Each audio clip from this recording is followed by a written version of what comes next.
Bismillahirrahmanirrahim. Assalamu alaikum dear teachers and students. I am Rubab from Gauhar Publisher. Our motto is redefining the geography of education through digital resources for conceptual learning. आज की इस video में हम गौहर माशी तिलुम जमात पंजुम बाब number 6 माशियात के बारे में पढ़ेंगे। बाब नंबर 6 माशियात, सफ़ा नंबर 52, अफराते ज़र, इन्फ्लेशन। जब रोज़मर्रा ज़िंदगी के इस्तेमाल की चीज़ें मुसलसल महंगी होनी शुरू हो जाएं तो उसे अफराते ज़र कहते हैं।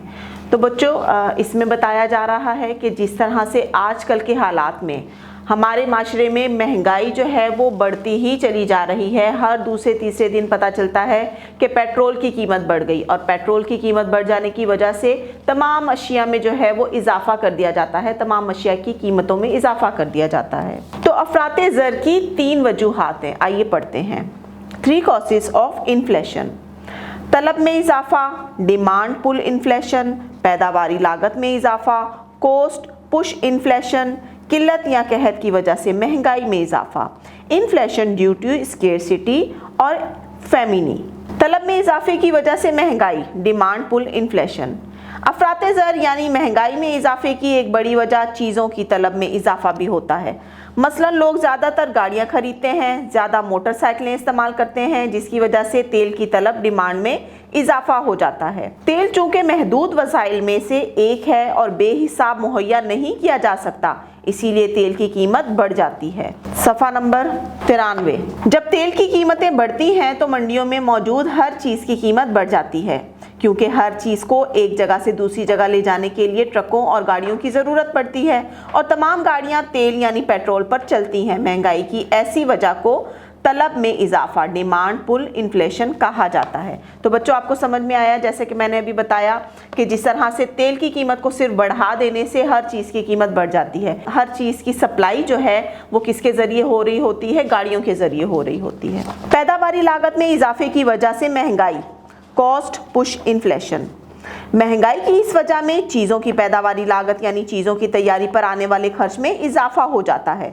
मसलन अगर किसी चीज़ को बनाने के लिए खाम माल महंगा हो जाए या उस चीज़ को बनाने में मजदूर की मजदूरी ज़्यादा हो जाए तो चीज़ की कीमत भी बढ़ जाती है। मसलन केक बनाने के लिए मैदा, चीनी और क्रीम का इस्तेमाल किया जाता है।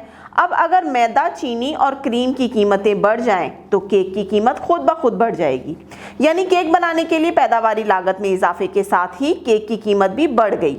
महंगाई की ऐसी वजह को माशियात की ज़बान में पैदावारी लागत में इजाफा, कॉस्ट पुल इन्फ्लेशन कहा जाता है। तो बच्चों, आपको ये समझ में आया कि एक चीज़ जैसे केक की मिसाल दी गई है, इसी तरह से बहुत सारी चीज़ें हैं जिसमें अगर एक चीज़ की लागत बढ़ जाती है, जैसे चीनी मीठी चीज़ों में डलती है, अगर चीनी की लागत बढ़ जाती है तो उससे बनने वाली हर चीज़ की लागत बढ़ जाती है। किल्लत या कहत की वजह से महंगाई, इन्फ्लेशन ड्यू टू स्केर्सिटी और फेमिनी।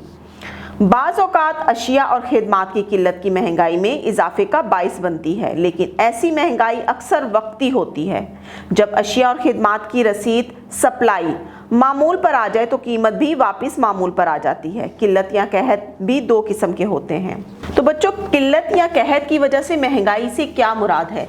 जिस तरह से यहाँ पर अशिया और खिदमात में उन्होंने बताया है कि अशिया और खिदमात वक्ती तौर पर जो है उसकी किल्लत हो जाती है या कहत हो जाता है। इससे क्या मुराद है? जिस तरह से पिछले दिनों में या पिछले सालों में आपने देखा कि कोरोना की वबा हमारे मुल्क में फैली, तो उसमें लोगों ने क्या किया? जो सरमायाकार लोग थे, जिनके पास पैसा था, उन्होंने मास्क जो है वो ख़रीद कर स्टॉक कर लिए, जिसकी वजह से क्योंकि उन्हें पता था हर इंसान जो है अब मास्क यूज़ करेगा, तो वो जो 2 रुपये या 1 रुपये का मास्क मिलता था वो 10 और 15-20 रुपये का मिलने लग गया।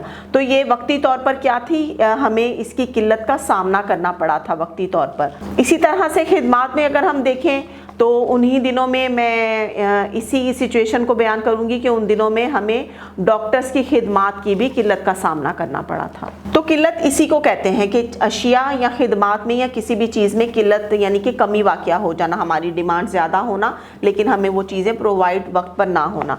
तो किल्लत की जो है वो 2 इकसाम हैं, एक कुदरती किल्लत और एक मसनूई किल्लत। तो बच्चों, कुदरती किल्लत से क्या मुराद है? कुदरती किल्लत का मतलब है कि कुदरती आफात जैसे ज़लज़ला या सैलाब जब हमारे मुल्क में आता है तो वहाँ के लोगों को बहुत सारी चीज़ों की किल्लत का सामना करना पड़ता है। तो वो जो किल्लत किस वजह से होती है, वो कुदरत की वजह से होती है, इसे कुदरती किल्लत कहते हैं। तो बच्चों, मैं उम्मीद करती हूँ आपको ये वीडियो लेक्चर समझ आया होगा और पसंद आया होगा। तो मिलते हैं नेक्स्ट वीडियो में, तब तक के लिए अल्लाह हाफिज़।